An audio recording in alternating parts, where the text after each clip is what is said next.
Keksa avlod vakillari va yoshlar ishtirokidagi 3 avlod uchrashuvlari yoshlarni faollik va harakatchanlikka undashi bilan ahamiyatli bo'lyapti.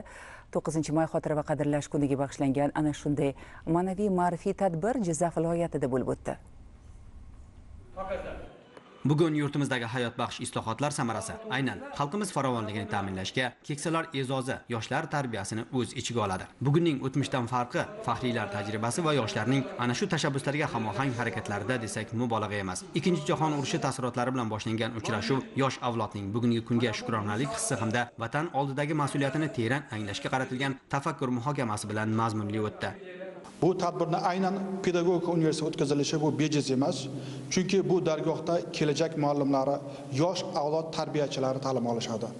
Faxriylar bilan uchrashuv, ularning hayotiy saboqlari yoshlarimizga vatanparvarlik, tarixga hurmat va fidoyilikni o'rgatadi.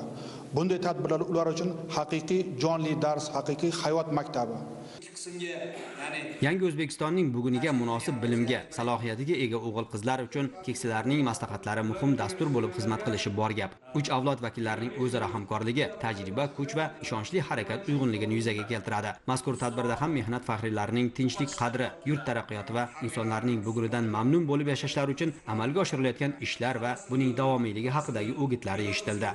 Uchrashuv davomida ishtirokchilar Qatag'onlar muzeyi bilan tanishtirildi. Muzeydagi eksponatlar faxriylar bilan bo'lgan savol-javoblarni yanada jonlantirdi. Xotira va qadrlash kuni munosabati bilan bu kabi ma'naviyat tadbirlarini joylarda muntazam tashkil etish rejalashtirilgan.